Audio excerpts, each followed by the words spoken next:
Okay, morning, people. We join in salute the flag. I pledge allegiance to the flag of the United States of America and to the republic for which it stands, one nation, under God, indivisible, with liberty and justice for all.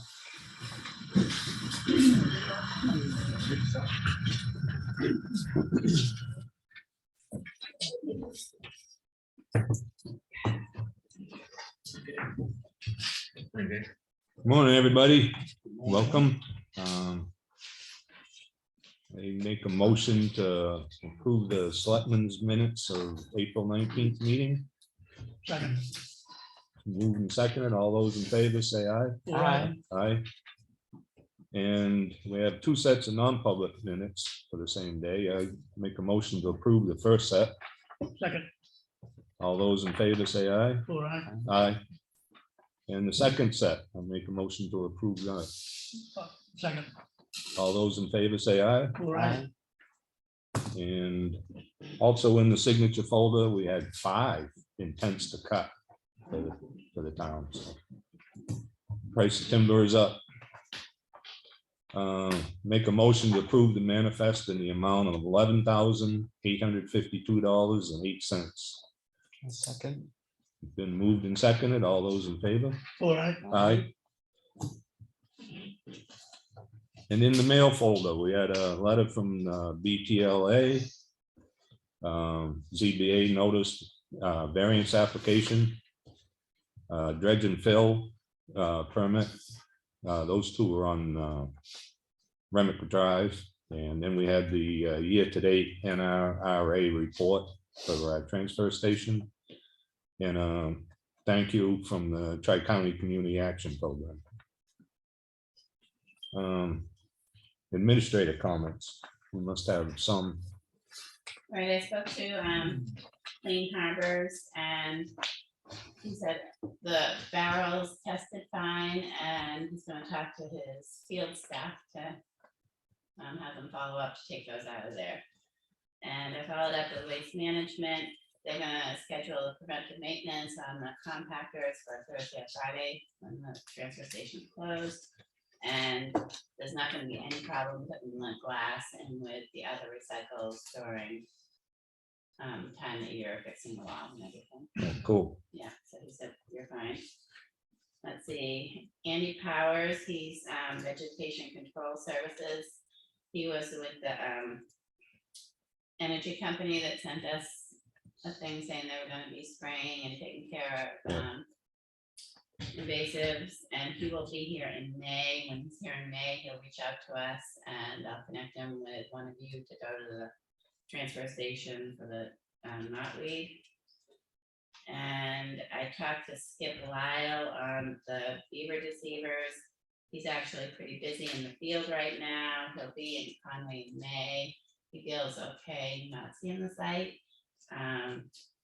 So I don't know if you all want to, he's estimating between 3,500 and 4,000 to put a beaver deceiver in that one dam. I don't know if you want to make a motion of spending money. I want to see him here. If he's coming in May, I want to see him. I think it's going to be more than that, Audrey, because I think he's going to need 2 pipes, the one that he normally installs. For the one dam, or you want both dams done? No, for the one dam. It's right now it's over 6 feet tall, and the water level is up about 2 feet higher than it should be at this point. So we need to figure out how to get the volume of water through there, and I don't think one pipe's going to do it. And that's why I want to see him there. Okay. We may have to take more of the dam apart. All right, so he's gonna call me when he's here for Conway. And we're busy getting stuff together for the auditors.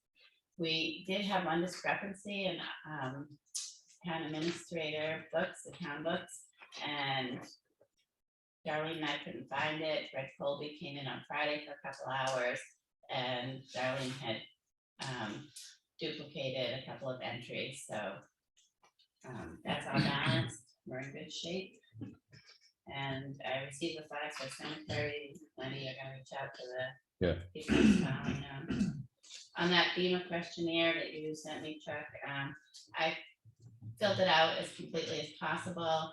They are just looking for any resources that have things associated with floodlands. And so I also sent it to LPRC, Green Mountain Conservation, and the Effingham Conservation. So they're all, they're looking for layers of maps and things like that. So they're all on it as well.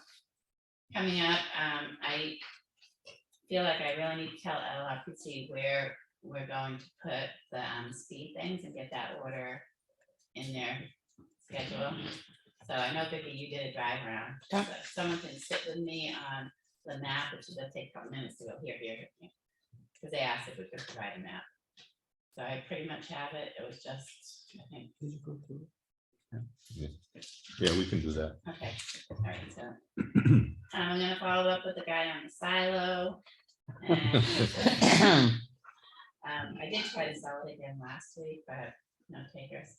And then I'm gonna be out tomorrow. Darlene will be here. Darlene will be out Thursday and Friday. She's going to start working Thursdays and Fridays from home so that she can alleviate her back issues. So, that's it. I saw a picture that somebody took a silo and made a gazebo out of it, Nice. cut it up. Yeah, it was pretty handy. Handy Put a work. bid- You put a bid up $100. Yeah. Maybe we could make it a doghouse. Yeah. They make houses out of it, too. Yeah, okay. Mickey, you have anything? I do not. Really? Yeah. It's not like a woman not having something to say. Boy, you're Chuck? really. Move- Yeah, yeah. Well, this morning. Yeah, he's, What did she yeah. give you for breakfast? Yeah. So last Wednesday, Diane Drek and I attended the Carroll County Community Planning District Commission for broadband. It basically is a monthly meeting, and hopefully by the next monthly meeting, we'll actually have a draft RFP to be able to put out to figure out what it'll take to get some quotes back relative to broadband capability in Carroll County for those 15 towns out of 19 that are interested. Had the historic town hall preservation project monthly meeting Wednesday night. We're going after our second, well, actually it will be our third, but it'll be the second one for this phase of LCHIP grant for $160,000. So I'll have that letter of intent drafted before Friday this week and ready to go. We're about, we have to match 160 to the 160 requests. We've got about 111 or 12,000 right now, so we're making headway, and we're hoping some additional donors step up to the plate, so it's a 100% match if we get the money.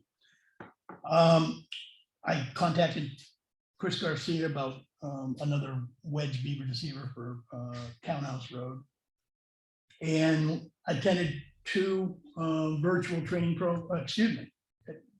two training programs coming up this week. Right to Know is a 4-hour one I'm doing, and then there's an office on planning and development on Saturday morning for 3 hours, and I'm doing that one too. So those are what I had. Okay. I attended the meeting last night at the school with it's Counselor Kenny, right? Joe Kenny and Mark McConkey, and about the Route 153 corridor. Everybody's heard of the Route 16 corridor. There was probably 35 people there. Basically, everybody had the same complaint: trucks, speed, and the amount of traffic and motorcycles. I don't think there's going to be much done with Route 153. Everybody was kind of, the agreement was make Route 16 a lot nicer, more user-friendly, and it'd probably alleviate some of the traffic on 153. Because most people using 153 to avoid the construction and traffic lights and backed up everything. So It looks pretty good with GPS, but it's not the best road. It wasn't built to take 18-wheel chipper trucks, going to Berlin or wherever. So they took a lot of information. They're going to compile it. There was pretty good discussion that, and I think the state may be doing it, is putting a turn lane on 25 coming 153 north, making a left turn lane there if you headed east. So yeah, that may happen, but as far as anything happening 153, I don't think we'll see it anytime soon. I checked with Osgood, John Deere, about the snow blowers. Not till September. Everything is lawn and garden right now. So he says you bring them in now, we'll lose them. So I do want to adopt this woodland cemetery policy. The only thing it's the original policy. The only thing we added was, what did I do with it? The only thing we added was a sentence that cremated remains may be interred by the family if it was witnessed by a cemetery trustee. And that was a recommendation from the state. I thought it was an RSA, but it's not. It's just a recommendation that one of the trustees witness it so that they get put in the right lot. So that's all. That's all we changed on that. So in the updated Class 6 road policy, we're going to hold off signing that until we get better description. So we did appoint one person as a volunteer to the historic district. I forget her name now, Crockett. Maria Crockett from Green Mountain Road. She volunteered to be an alternate. Maria. So we did do that. We talked about the Snow Road Beaver Deceiver, and we get revised bids for the powder post diesel thing. We might as well get that out of the way.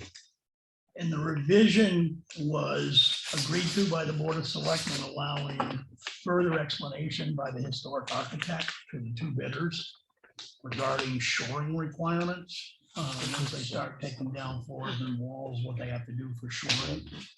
And there were a couple of different emails that went back and forth. On that. I forwarded that information over to them. So this is the final result. That was a left-handed letter opener. I'm Yes. sorry. Okay, the first one is from Cobalt.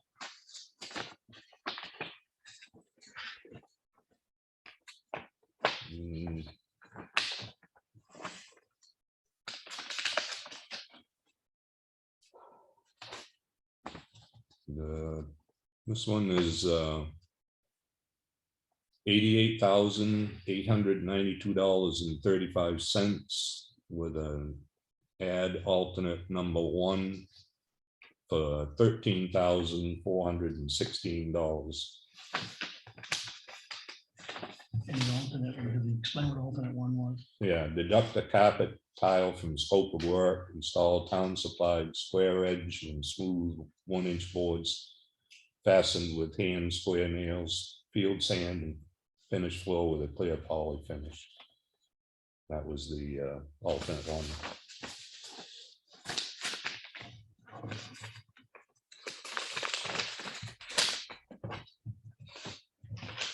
And the second one was Triple Construction.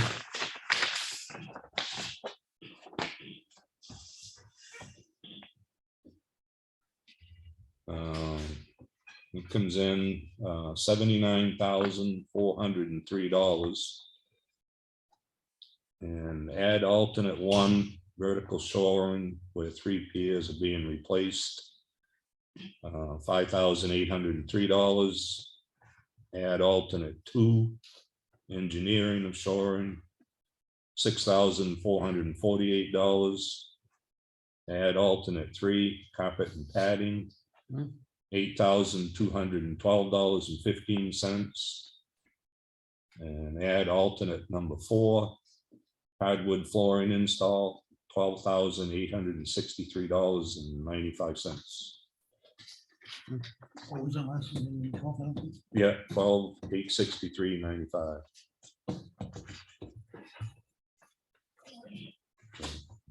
We'll be looking at them.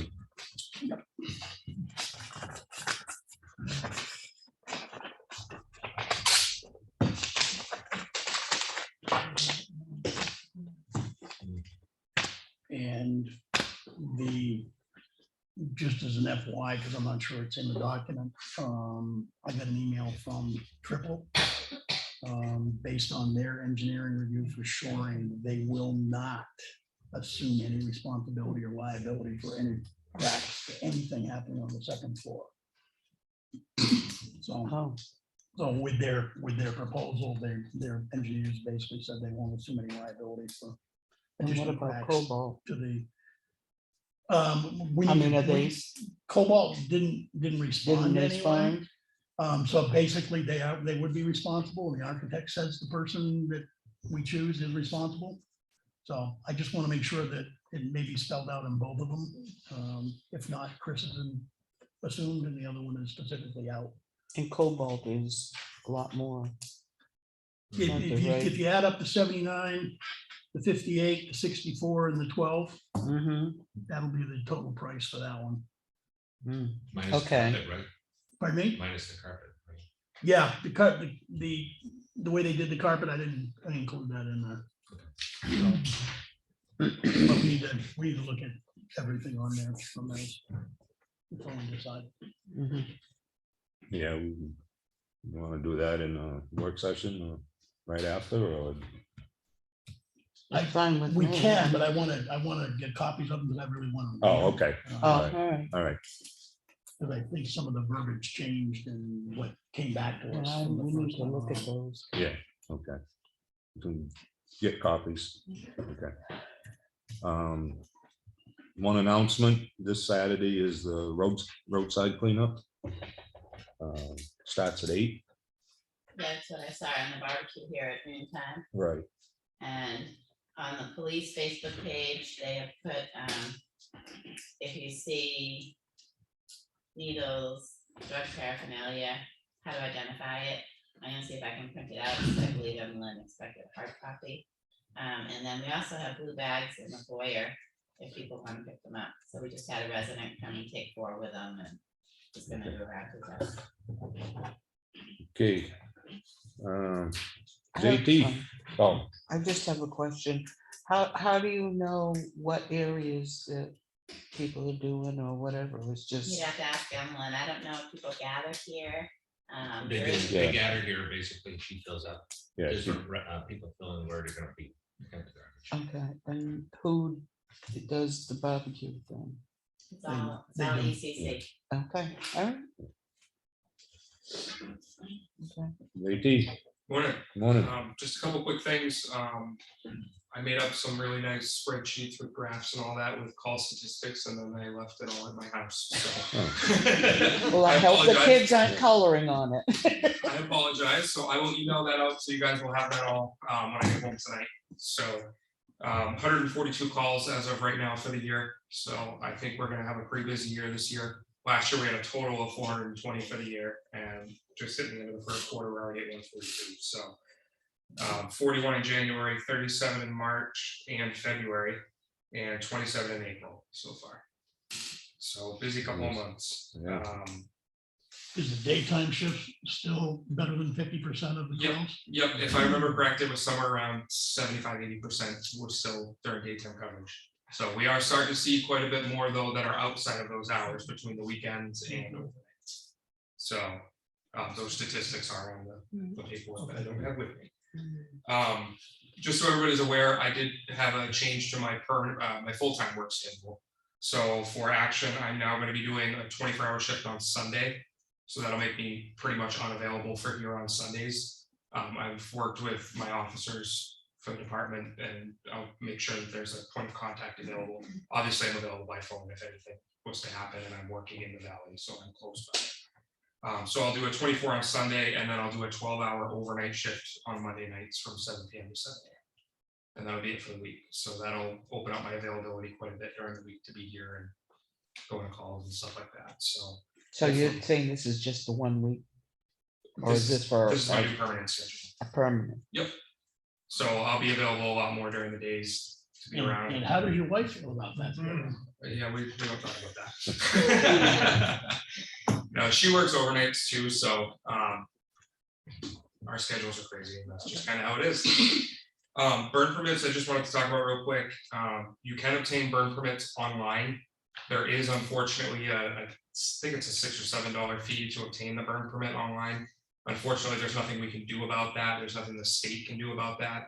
When the state put out the burn permit system, they only had one vendor respond, and this vendor elects to charge that fee. It doesn't even go back to the state, it goes right to the vendor. So unfortunately, there's nothing we can do about the fee, but you can get a burn permit anytime it's an allowable burn day. You can also go right on the New Hampshire Forestry website and check the fire weather every day. We're doing our best to keep the sign in front of the station updated, and anytime the fire weather is high, we're going to put that out on our Facebook as well, so that information will be there. Is that a link we could put on the fire department? That is in progress as well. Okay. So I think there's currently a link there to obtain the burn permit, Right. but the fire weather link and stuff like that is coming soon. You can call the station if you have a seasonal permit, you can call the station to get that renewed. As of right now, if you've already had one before, we're just providing you with a renewal. Next year, we'll start coming out and actually inspecting them all again to make sure everything's up to the current regulations. So just call the station. If nobody answers, leave a voicemail with your name and address, all the good stuff, and one of us will get back in touch with you to get your permit. So I am occasionally doing hours on Saturday, but it's not a routine thing. Again, if you call myself, or I will have some of the other deputy wardens listed as well, we can issue you a permit over the phone. That's not something we want to get in the habit of doing all the time, but it is something that if you're in a bind and you can't get one online yourself or whatever, we can help you get one remotely. So my cell phone is posted, so if you're in a bind and you need a permit, you can call myself. And that is all I have. How we doing on the daytime coverage? Actually, that was another thing I didn't write down. We're doing very well. Yeah. We're covering almost one person almost every day at this point. So as soon as I get background checks back, it's going to get even better. But the background process is taking forever with the state right now. So with that being said, I am looking at some other options for doing background checks. There are some third-party vendors that will provide us a check. It will cost a little bit more money, it looks like. But along with that, right now, we currently only check them in the state of New Hampshire. We don't check them federally in other states they may have lived in. So for example, I hired someone that lives in Maine, and we did a New Hampshire records check on them. So they've never lived in New Hampshire. So if they had a conviction, it would be in Maine, not New Hampshire, theoretically. So this software that I'm looking at would check them nationwide versus just in our state. And I just need a release. They'll sign a release when they fill out their application. And that's all I need to run it. It doesn't have to be notarized. I don't have to go to Concord, anything like that. So once I have all the information on that, I'll share that with you guys, and I'll look for approval to start using that software if we think it's gonna work well. So that's where I'm at. Any questions? Yeah, the one I was gonna ask you. Oh. How about fuel usage? There was one day last week, engine one went by my house up and back probably half a dozen times. So without knowing exactly what day it was, I can't speak to exactly what was going on. Things to note with the new hires, we have to train them on every truck. So there has been a lot of driver training going on. Unfortunately, there's no way around that. We have to have them certified to drive the trucks while they're working shifts, or kind of useless if they can't drive the truck.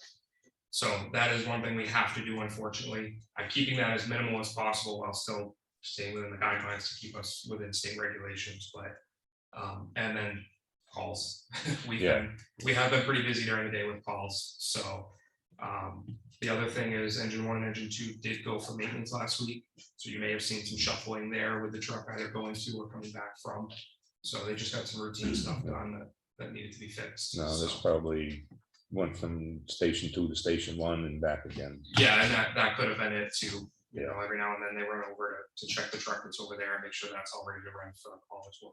So Okay, we are Let's doing keep an our eye on best to minimize that fuel usage, obviously, 5 because something a gallon. it's crazy. Yeah.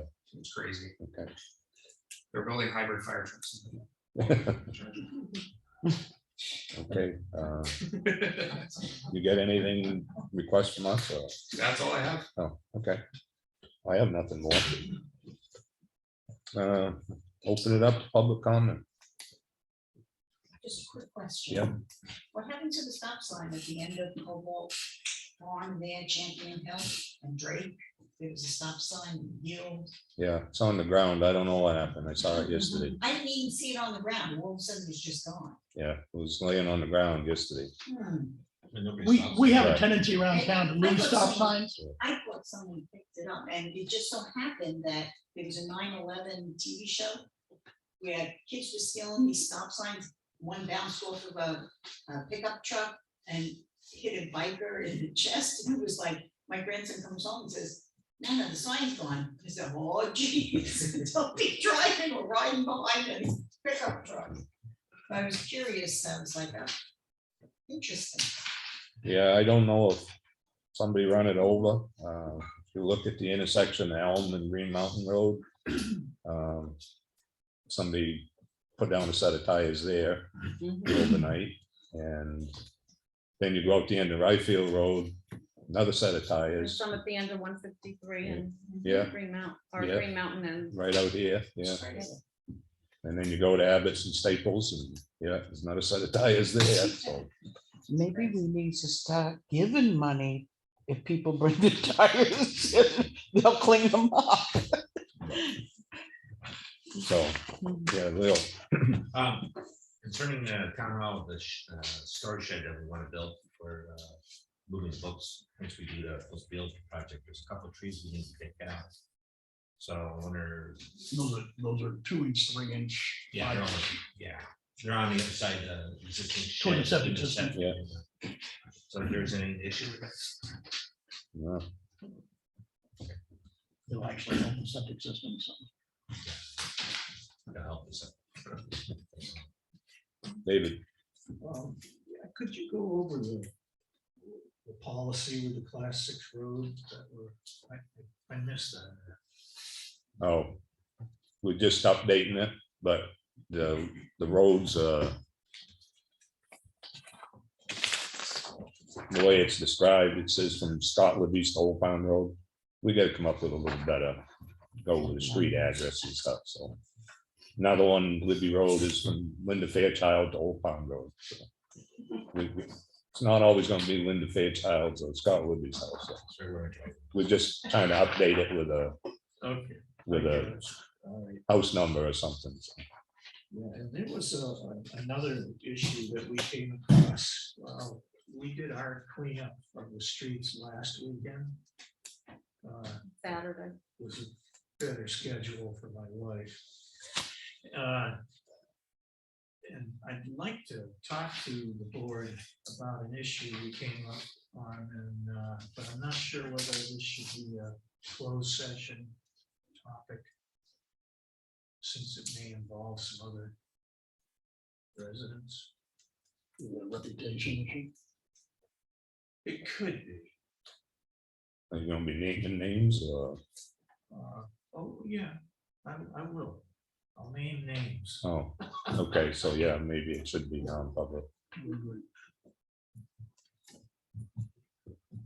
Can we schedule something like that? Is that something we can handle today, or? When you have a non-public, we can do 2 non-publics.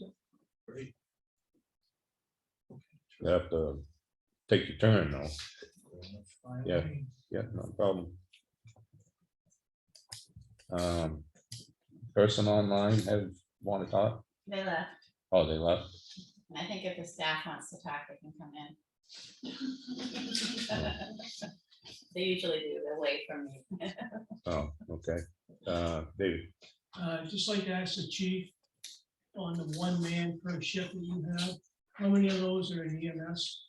They're all minimum units. everyone. So on the days every now and then that there's only one person on there, they're in. That would be a question, that would be asked, thank you.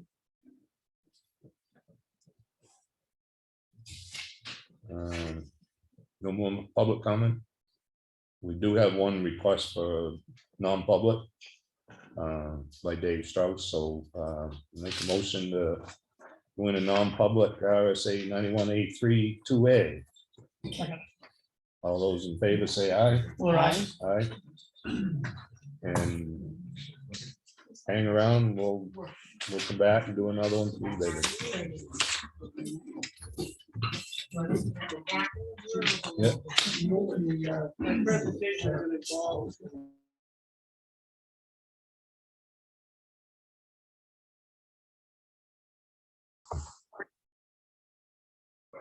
Okay, you need to come out of non-public now. Oh, why is the camera on me? David, I know, but you need to go back in separate. okay, come out of non-public. Second. 10:04. All those in favor? Aye. Minutes? Want to seal them? Yeah. 6 months. All those in favor say aye. Aye. Now I make a motion to go back into public. I would say 91A 3 2A. And all those in favor? All right. Aye. You're on.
You don't know now? Are we doing another? Okay, anything you want to You come up? need to come out in our Yeah. public. Yeah. See ya. I make a motion to come out of non-public. Second. All those in favor say aye. Aye. Aye.